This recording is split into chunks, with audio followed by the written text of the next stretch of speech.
The summer sun hung high in a cloudless sky, its golden rays filtering through towering treetops. A sleek black SUV rolled steadily along a rugged dirt road, dust rising in its wake. Inside, Nathaniel Carter gripped the steering wheel with the confidence of a man used to control. At 42, he was the CEO of one of New York's top finance firms, a man who thrived on precision, luxury, and order. Beside him sat his 12-year-old daughter. Lily, her soft brown curls bounced as she pressed her face against the window, eyes wide with excitement. She looked nothing like the reserved young lady Nathaniel imagined she'd become through the elite programs he'd handpicked for her. She was vibrant, curious, and full of restless energy. "You're going to love it here," Nathaniel said with certainty. "I picked one of the best camps money can buy." Lily smiled, but it wasn't for the reason he thought. She didn't care about the marble floors or gourmet meals he had promised. What mattered was that she was escaping endless formal banquets, tutors, and the rigid schedules her father forced upon her. For once, she hoped she could just be a kid. But as the SUV rounded the final bend, Nathaniel's expression darkened. The camp before him was nothing like the luxury brochure he had skimmed. Instead of polished cabins and sparkling pools, there were rough-hewn wooden huts, rope climbing courses, smoky fire pits, and muddy children racing about, faces streaked with dirt. His stomach dropped. This was no luxury retreat. This was wilderness. Lily's face lit up. "Dad, is this a survival camp?" "This is amazing." Nathaniel blinked, baffled. "What?" Before he could stop her, Lily flung open the car door and ran toward a group of children learning to start a fire. Nathaniel climbed out, his polished shoes crunching against gravel, a frown etched across his face. He marched toward the office cabin. Inside, behind a desk stacked with clipboards, stood Olivia Bennett. She wore rolled-up sleeves, a practical ponytail, and an air of calm authority. She was nothing like the polished concierge staff Nathaniel was used to. "I need to speak with the person in charge," Nathaniel demanded. "You're speaking to her?" Olivia replied smoothly, arching a brow. "There's been a mistake. I signed my daughter up for an elite summer program, and this," he gestured toward the muddy chaos outside, "is not what I paid for." Olivia flipped through her clipboard and nodded. "No mistake, Mr. Carter. This is Camp Wildwood. Your name is right here." "That's impossible. I paid for luxury accommodations." "Check again." Olivia's lips curved into a knowing smile. "Oh, you paid. You just didn't read the fine print." Nathaniel stiffened. He expected Lily to be horrified like him. But when he turned, she was carving her name into a log with other kids, grinning from ear to ear. "Lily, get in the car. We're leaving." "No." Her voice was firm, her arms crossed. "I want to stay. You don't understand. There are no amenities, no proper food, Dad." Lily cut him off, her eyes blazing with rare defiance. "You always make the choices for me.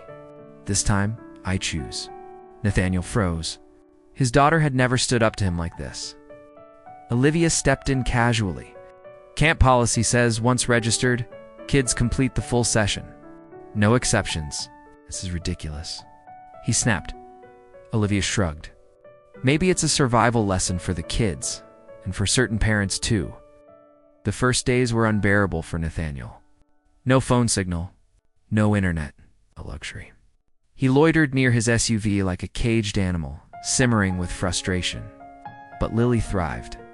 She climbed ropes, fell into mud, laughed louder than he'd ever heard. She was alive here. On the third day, Olivia announced the family bonding challenge. Parents and children had to climb a wall, crawl through a mud pit, pitch a tent. Nathaniel crossed his arms at the back, refusing to participate. But Olivia singled him out. "Mr. Carter, you've avoided every activity. Today's your chance. You don't need to be perfect. You just need to be a father." Humiliation burned his pride. But Lily tugged his sleeve, her eyes pleading. "Just this once, Dad," reluctantly agreed. It was a disaster. He barked orders at Lily instead of helping. He complained about the mud while she laughed through it. At the tent, he insisted on doing it his way, only to fail completely. Lily finally snapped. "You don't trust me at all? Her words pierced him deeper than any boardroom defeat. For the first time in years, Nathaniel felt like a failure not as a CEO, but as a father. That night, sitting by the fire, Lily ignored him completely. The distance between them was no longer metaphorical. It was real, and it was terrifying. The storm came 2 days later. Rain lashed through the forest, thunder splitting the sky. Panic swept the camp when 2 children didn't return from the woods. Nathaniel's heart dropped. Lily, his world tilted with a fear he had never known. Not the fear of losing money or status, but of losing the only person who mattered. Without hesitation, he grabbed a flashlight.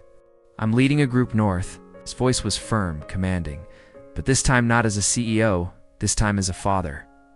Through sheets of rain, he searched, following faint footprints in the mud. Then a cry. He ran faster, heart hammering. Lily knelt beside a fallen log, soaked and shivering, supporting a boy with an injured ankle. Relief and terror crashed through Nathaniel. He dropped beside her. "I'm here." "You took too long," she whispered, tears mixing with rain. He wrapped his jacket around her, lifted the boy onto his back, and took Lily's hand. "We're going home." When they returned, parents cheered. Olivia's eyes met Nathaniel's not with skepticism this time, but with respect. Lily launched herself into his arms. For the first time in years, he held her close, truly close. "You came," she whispered. "I'll always come," he promised. By the end of camp, Nathaniel no longer saw mud and ropes. He saw a place where his daughter found Joanne, where he finally found her. At the farewell ceremony, Olivia praised not only the kids' growth but the parents. Her gaze lingered on Nathaniel. Then Lily was called on stage. Nervous at first, she gathered courage. "Before camp, I thought I needed the best of everything, the best schools, the best life. But I learned something. The best thing isn't money or comfort. It's having a dad who shows up." The crowd erupted in applause. Nathaniel's chest ached as Lily ran into his arms. "I'm proud of you," he whispered. "I'm proud of you too, Dad," she replied. Weeks later, back in New York, Nathaniel sat at a table of executives. They talked about investments in elite education.